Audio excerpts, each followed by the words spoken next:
Welcome into another episode of What Hope Sounds Like. My name is Brian. What do you do when you feel called to ministry, but God takes you somewhere completely unexpected?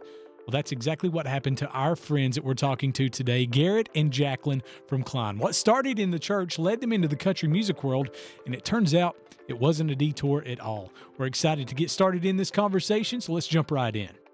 Thank you guys for being here. Thanks for having us, man. This is so awesome. Feel honored to be here. Yeah. In the Light FM studio. Oh, man. We haven't been to the Cove in 18 years, we figured out. And you're back. And we're back. We were dating. Yeah. Jacq and I were dating last time we were at the Cove. Your relationship is an adult now. We're an adult. Yeah, we're married years. with kids We're and gray hairs. Very serious. Yeah, I guess it worked out. It didn't work out. Yeah. Well, we're excited to have you here and excited to hear about what God has done and how he has just transformed your lives, your relationship, your ministry, what you're doing in the music scene right now. And we got connected through a Rhett Walker show. You guys are out with Rhett, and we'll talk about that a little bit more later in the show. But we were out at a Rhett show and just connected with you guys, and we're like, it seems like our people. So we're excited to have you here and likewise, be able to talk about the story of what God's doing in your lives. So yeah, man. We're looking forward. Let's get started by just telling folks about yourself. Who is CLINE? Like, what would you describe who you are and what God has called you to do? Well, we didn't. We tried to come up with a better band name, and it kept not working out. And so we decided, you know what's not going to ever change? Our last name. It's never changing. And so Jacq and I have been married for just over 15 years.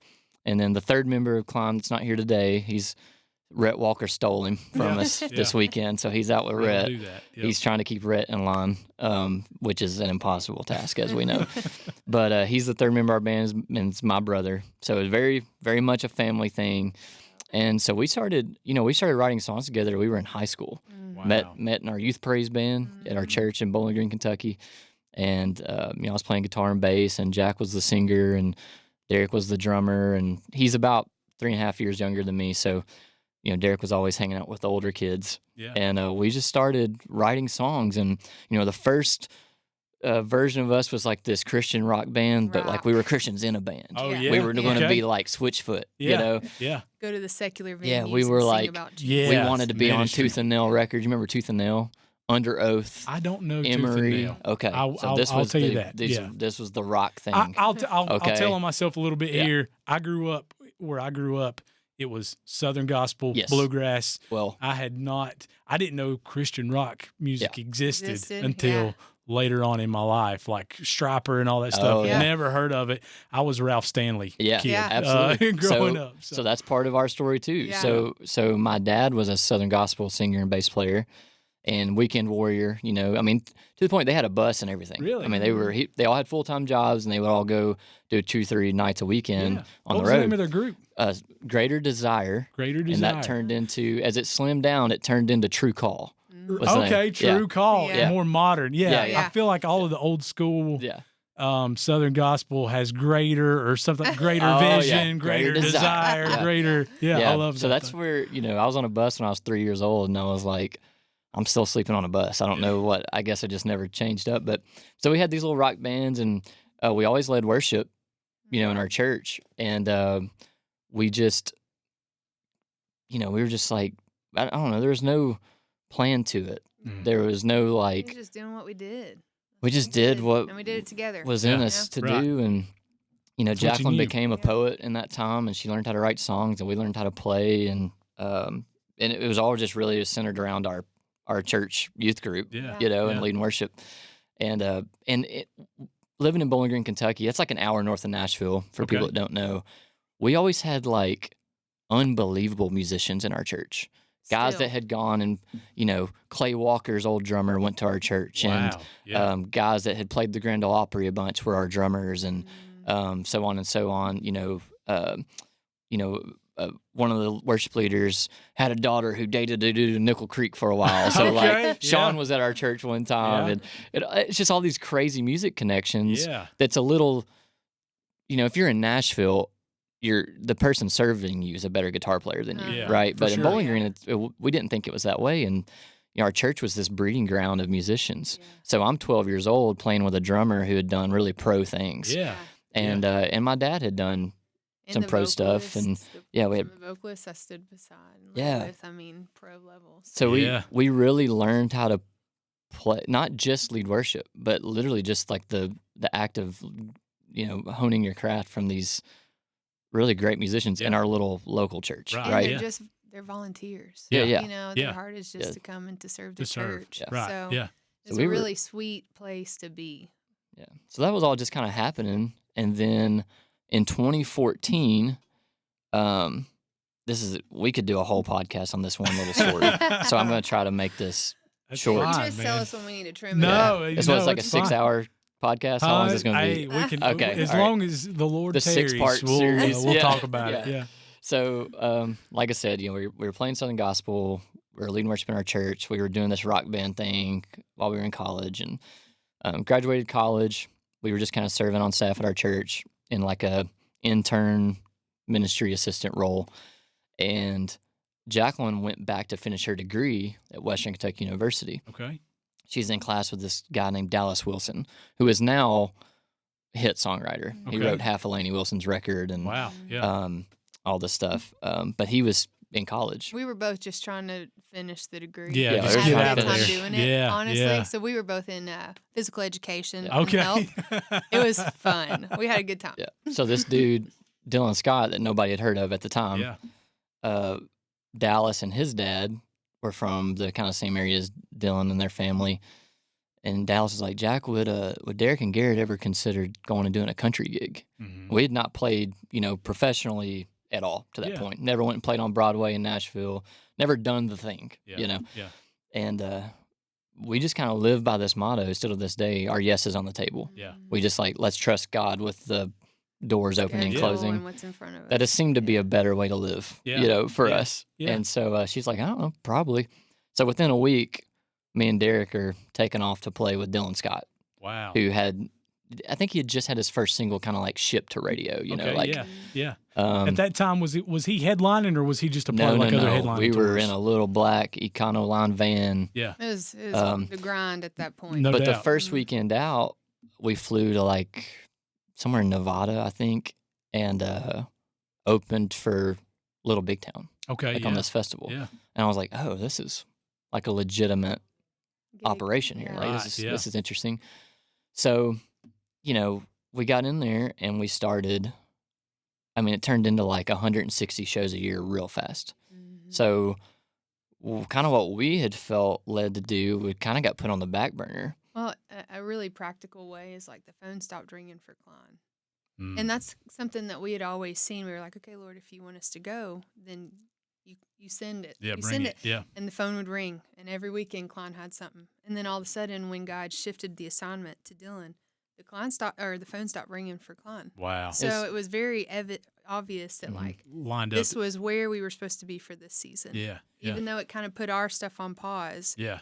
this was where we needed to be. So. But it's your stereotypical, here's point A, God, I think this is point B, Yeah.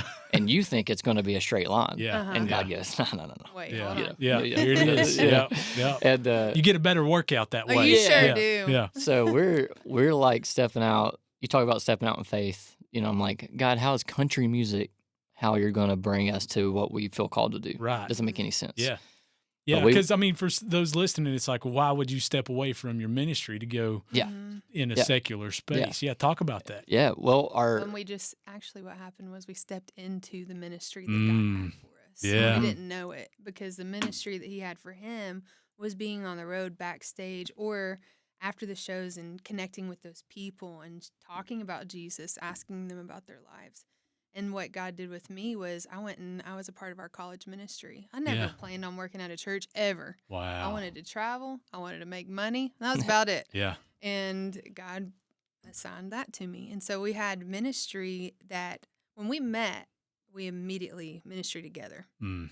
And so this was the first time in our lives where we weren't in a shared ministry space. And God did some really stretching and growing. And Yeah.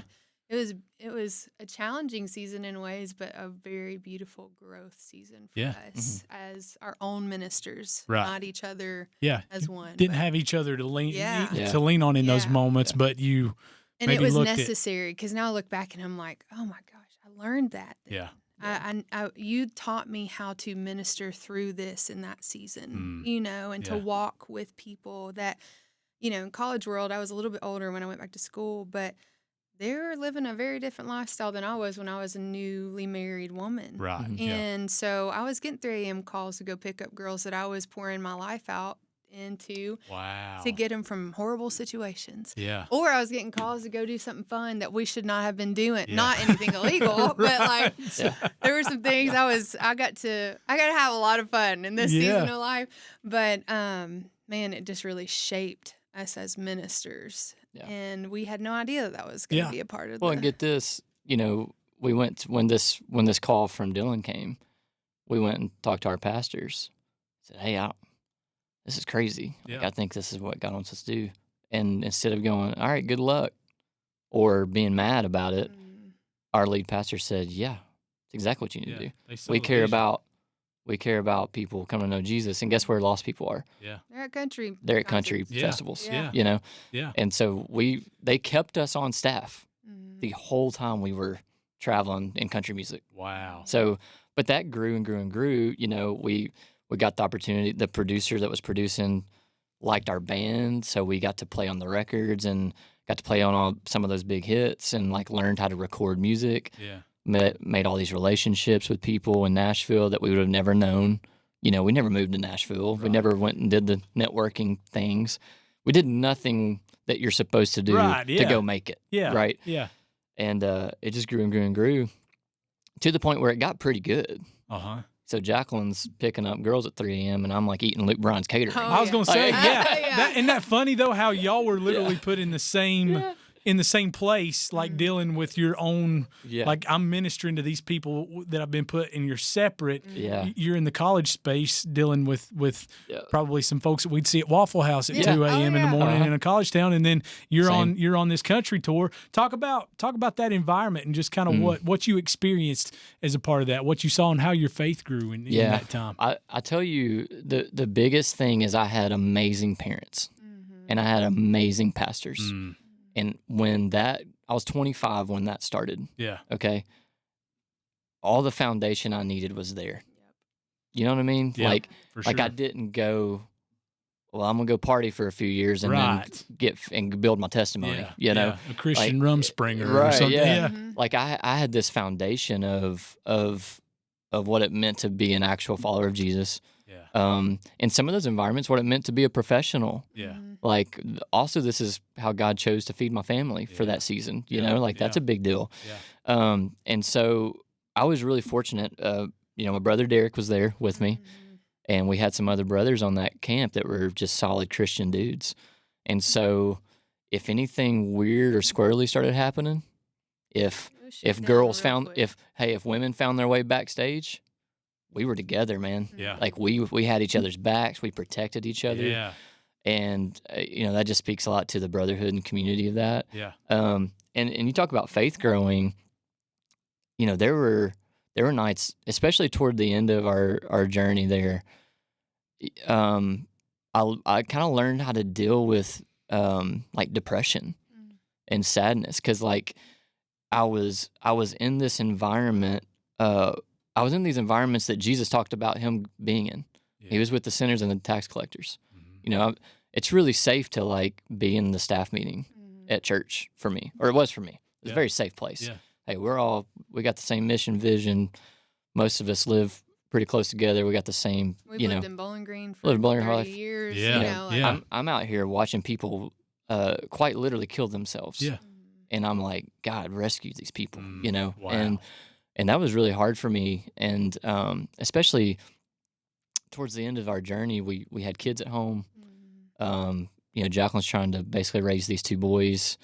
I say she's a single mom, but, while I was at work. And you start learning how to trust God, man. Yeah. Because, it's like God, we always know better than God.